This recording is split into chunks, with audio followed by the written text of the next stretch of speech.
What would you do if Putin finally lost it? So frustrated by his lack of progress in his special military operation and the enormous amount of aid Ukraine has received from the West, he finally decides he has no other option. It's time to pull out the big guns, the nuclear missiles. It's a question many of us have been fortunate enough not to really have to think about since the collapse of the Soviet Union and the end of the Cold War. But the sad reality is that nuclear war with Russia is now much closer than you might think, especially after Putin did something that makes it easier to justify launching nukes at the US and its Western partners. What is that something? That's one of the questions we're going to answer in this video as we explore why we're closer to nuclear conflict with Russia than we have been in decades and whether Putin will really push the big red button.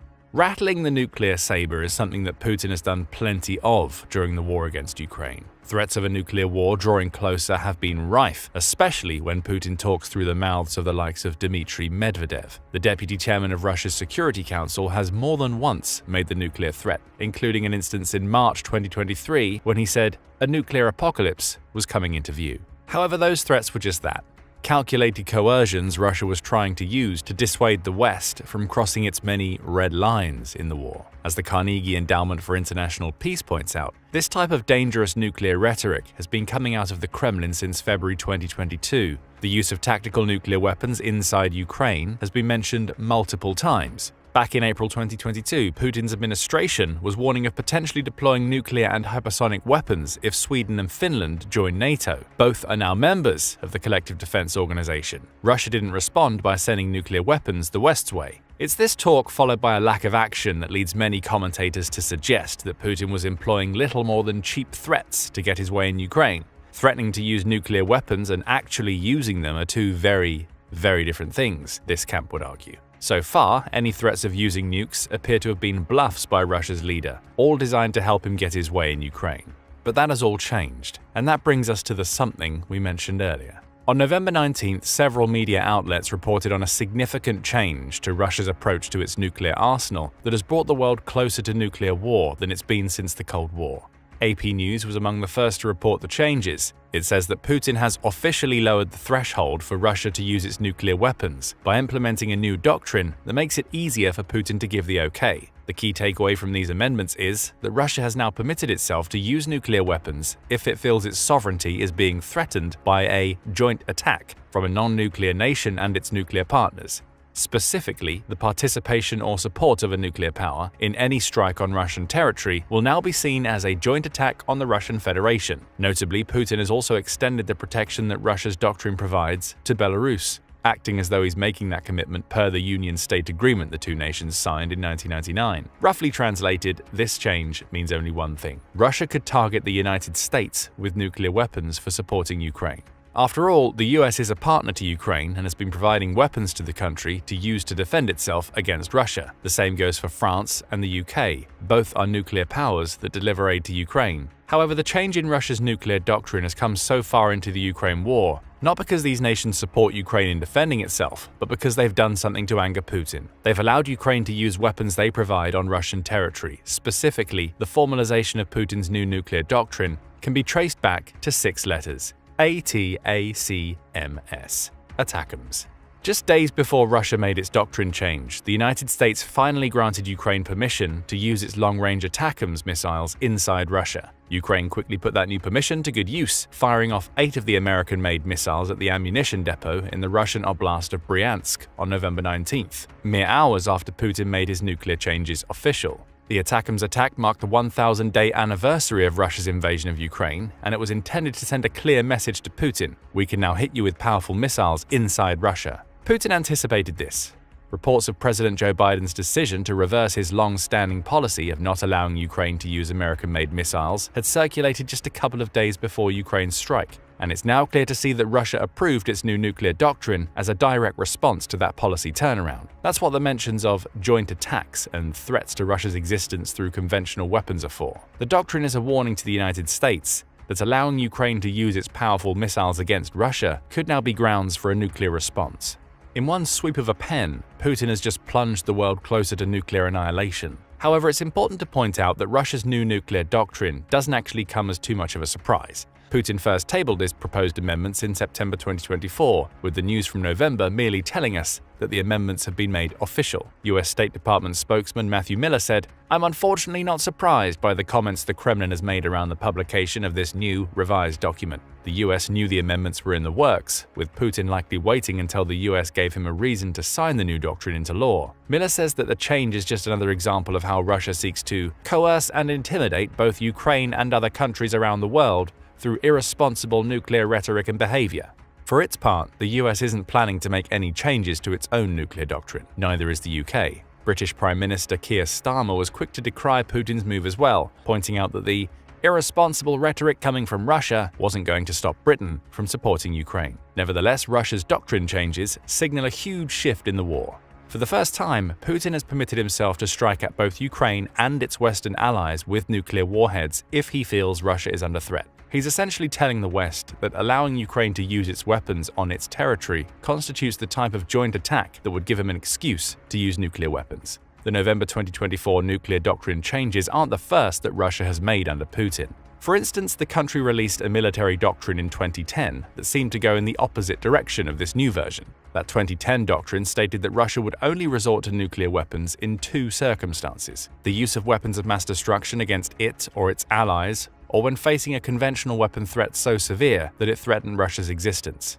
As Brookings points out, this doctrine was relatively benign. At the time, it was difficult to envision any situation where Russia would be pressed to use its nuclear weapons. Its major nuclear rivals in the US, France, and UK were all unlikely to launch a first strike against Russia, so Russia would have no need to respond. Moscow also seemed unlikely to face any threats to its sovereignty through any sort of warfare, ruling out the conventional arms aspect.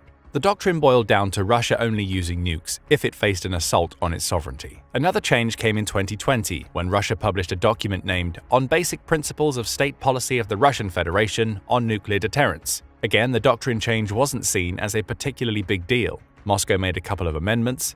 It permitted itself to use nuclear weapons if it received reliable data about an incoming ballistic missile attack against Russia or its allies. There was also a condition stating that attacks on critical government and military sites that might undermine Russia's ability to leverage a nuclear response would be grounds for a nuke launch. That 2020 doctrine widened Russia's nuclear scope. It now had a launch on warning policy, rather than one that would see it launch upon confirming an attack. And the proviso of launching if its nuclear sites were attacked covered some conventional weapon use. But again, there was little to suggest that any of Russia's enemies would ever trigger these conditions. Warnings wouldn't matter because the US wasn't going to send nuclear missiles Russia's way, meaning there would be nothing to provoke a response. No Western nation had any reason to attack Russia's nuclear missile sites either.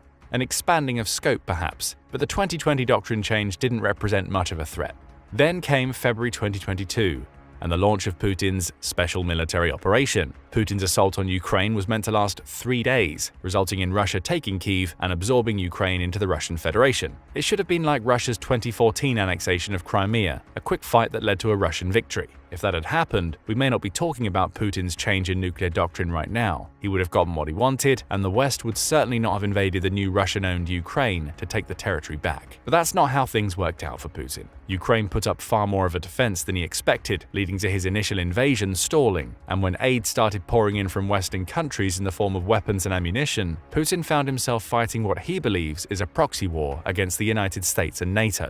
To him, that was as good as fighting against the US itself. Ukraine's successful invasion of Kursk in August 2024 brought the war into Russian territory for the first time. This was a big trigger for Putin. The success of the Kursk invasion gave Ukraine a massive morale boost, in addition to leverage it could use against Putin in any future peace talks. Plus, Russia now faced an attack on its territory, albeit not one that could threaten its sovereignty. Putin reacted desperately. He enlisted the help of North Korea, leaning on a cooperative defense pact he signed with the country in the summer of 2024 to bring over at least 10,000 North Korean troops to defend Kursk. That move was seen as an escalation by the United States, with Biden's decision to reverse American policy on ATACMS usage seeming to be a direct response to Russia's use of North Korean soldiers. Knowing how much damage those long-range missiles can cause to key military positions near the Ukraine border, Putin reacted the way he's reacted so many times during the Ukraine war. He made nuclear threats. Only this time he's done it with a doctrine change that is far less benign than those seen in 2010 and 20. Russia can now self-justify its use of nuclear warheads against Ukraine and any of its allies if the Western-made weapons Ukraine uses in Russia threaten the country's existence.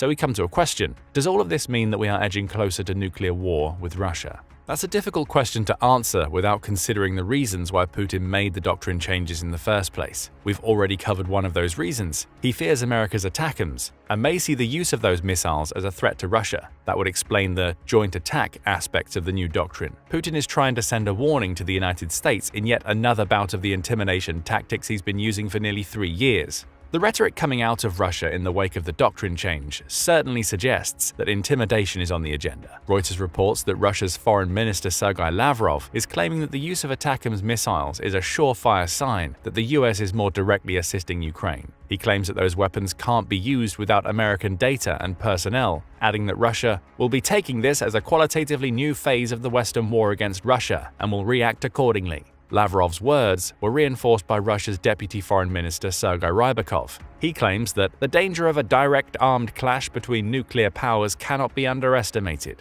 as Russia and the West now find themselves moving through unexplored military and political territory. All of these statements carry with them the undertone message that Russia wants the US to stop assisting Ukraine. It's using its new nuclear doctrine to try and force a reversal of Biden's ATACMS decision to restore the status of the Ukraine war to what it was just a month or so ago.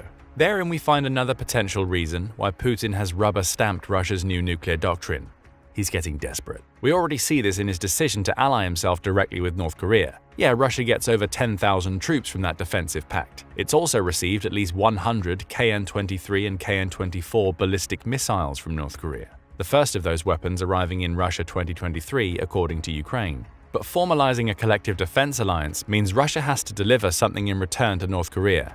Cash, military secrets, and even the expertise Pyongyang needs to build nuclear weapons are all potentially on the table. Turning Russia into the country that hands all of these things over to North Korea shows that Putin is struggling to see a way out of the war he started. The nuclear doctrine amendments reinforce how desperate he's starting to feel. It's practically certain that Putin has heard about Ukrainian President Volodymyr Zelensky's vaunted victory plan. Part of that plan involves the West removing all restrictions on Ukraine's ability to use the weapons it's receiving to strike within Russian territory. That part of the plan is now in place thanks to Biden's ATACMS decision. And with the UK and France following suit by allowing Storm Shadows to be used in Russia, you have to wonder if Putin is concerned that the victory plan will lead to exactly that for Ukraine, a win over Russia. Putin's intimidation tactics haven't worked so far. They didn't stop Sweden and Finland from joining NATO. They failed to prevent the US from allowing Ukraine to use ATACMS missiles in Russia. This change to Russia's nuclear doctrine may be Putin's last roll of the dice to get what he wants out of the Ukraine war before he may be forced to negotiate some form of peace when President-elect Donald Trump takes office. But the move could also be much more. That brings us back to the question we posed earlier: are we now on the brink of nuclear war with Russia? There are cases for and against. The desperation in the Russian camp we've already spoken about could stretch so far that Putin sees no other recourse but to use nuclear weapons. Pride has always been a big part of Putin's attractiveness to Russia as a leader. As PBS reports, Putin was the spearhead behind the creation of a new Russian identity that combines religion, tradition, and a sense of patriotism driven by military strength. The latter was perhaps the most important part of this triumvirate. And it's that confidence in military strength that's wavering in Russia now that the Ukraine war is coming close to the 3-year mark. Speaking to NPR, Russian opposition activist Alexei Minyalo claims that independent polls show that 84% of Russians would rather Putin focus on home affairs. Support for his special military operation is waning too. 63% want Putin to sign a peace treaty with Ukraine that includes mutual concessions. Putin is losing the support of the Russian people if Minyalo's figures are accurate. He's also been forced to watch his legacy and that of the military he's built get trampled on by a Ukraine that bravely resisted it as it should have rolled right through the country. Could all of those shots to his pride be enough for Putin to decide that he needs to achieve a final and total victory with nuclear weapons? Perhaps. The changes in Russia's nuclear doctrine essentially mean that Russia is on a pathway to operating with no thresholds at all. That's according to Maxim Starchak, writing for the Carnegie Endowment, who says, "The problem is that the lower this threshold becomes, the harder it is to convince anyone that any such threshold actually exists. In other words, the doctrine changes are little more than ceremonial in nature. The decision to use nuclear weapons does not depend on what is written in a doctrine," Starchak opines. It rests on one person, Vladimir Putin. Russia's leader exercises such total control that he could choose to use nuclear weapons at any point, regardless of what the doctrine says. The piece of paper is a threat. The reality is that Putin could launch at any time. We also can't ignore that Russia's threats are becoming more blatant. Throughout the war, Russia has used missiles against Ukraine that could carry a nuclear payload. That's according to senior research associate with Harvard's Belfer Center, Mariana Bajarin. She points out that Russia is using dual-capable systems, such as the Iskander-M short-range ballistic missile. Those have been used extensively in this war by Russia, Bajarin tells CBS. So when we have an incoming from Russia to Ukraine and we see that it's an Iskander missile, we don't know if it's nuclear-tipped or conventionally tipped. Maybe this is yet another one of Putin's intimidation tactics. Or perhaps he's been using these Iskander launches to test the missiles he's now prepared to deliver with a nuclear payload. These signs all point to the possibility of nuclear Armageddon incoming. But there's also a chance that this is all just more bluff and bluster. That's according to Senior Policy Fellow of the European Leadership Network, Rishi Paul, who says Putin has just been pushed into his doctrine change as a consequence of the cautionary tale of the boy who cried wolf. In the ancient fable, the boy cries wolf to warn villagers of an impending attack, only for his cries to turn out to be faked for his own amusement. Of course, when a wolf does actually appear and the boy cries out, he's ignored and attacked by the wolf. In Putin's case, Paul argues, Russia's leader has relied on nuclear threats to stop the West from crossing his red lines, only it hasn't worked. The lines have been crossed repeatedly, and Putin hasn't followed up with nuclear strikes. He cried wolf once too often, and the West still feels confident that it can undercut him without a nuclear response. It's also worth pointing out that Russia is still communicating with the United States about its nuclear weapons. For instance, November 21st saw Russia fire a new experimental intermediate-range ballistic missile at Dnipro in response to Ukraine's ATACMS attack. That missile didn't come loaded with any warhead, except for dummy ones, with Russia seeming to use the launch simply to show the world that it had the missile and it was capable of hitting its target. Nevertheless, Moscow still notified the US Threat Reduction Center about the launch. Granted, it only told the center 30 minutes before the missile touched down in Dnipro, but the fact that any notification was sent at all shows us that Putin is very aware of the possibility, with the US immediately responding with nuclear escalation of its own. In other words, Putin is still actively trying to avoid the possibility of mutually assured destruction if he uses his nuclear weapons. And he should be. The Arms Control Association, or ACA, notes that Russia and the US are operating on a fairly level playing field when it comes to their nuclear arsenals. The US has 5,748 nuclear warheads to Russia's 5,580, says the ACA, though many of those are in the process of being retired on both sides. In terms of strategic warheads, which are those designed to hit settled areas far away from a battlefield and that are already in place, Russia has 1,549, compared to America's 1,419. Simply put, both sides have more than enough nukes to destroy the other, with a launch by one almost certain to be followed by a launch by the other. As it always did during the Cold War, mutually assured destruction may be enough to stop Putin from following through on the wording of his new doctrine. It may be the only thing standing between us and complete nuclear annihilation right now. So we come to our final question. What does Putin do next? Paul believes it's possible that Putin might use a low-yield nuclear weapon against Ukraine, likely touching down in a remote area of the country so it doesn't kill thousands of people. That would be Putin's final warning shot, his last Hail Mary throw to convince Ukraine to give up its fight. But even that is a dangerous tactic. Just because a nuke touches down in a remote area, that doesn't mean the US and its allies would ignore it. Escalation would follow, leading to a tense standoff where Putin threatens to target a populated area next, while the West sends constant reminders about what would happen if it does. At that point, it would all come down to just how desperate Putin has become to complete his special military operation. Would he risk destroying his country through a global nuclear catastrophe? Hopefully not. The BBC's Russian editor Steve Rosenberg has a slightly different take. He believes that any speculation about what Putin does next is precisely that, complete guesswork. Perhaps even Putin doesn't know the answer, which might make things even more serious, Rosenberg says. This comes from a man who once described Putin as being akin to a car with no reverse gear, no brakes, careering down the highway, accelerator pedal stuck to the floor. If that description is accurate, then the West is right to worry about Russia's nuclear doctrine change. Putin can't go in reverse, according to Rosenberg. He can only plow ahead, and right now, he's driving down the most dangerous road of all, the road that leads to nuclear war. But what do you think about Russia's nuclear doctrine changes and what they mean for the future of the world? Has Putin just pushed us a big step closer to a worldwide nuclear holocaust? Or is this more saber-rattling from a Russian president who's trying to intimidate rather than follow through on his threats? Share your thoughts with us in the comments, and thank you for watching the video. Now go and check out the salted nuke that could end the world, or click this other video instead.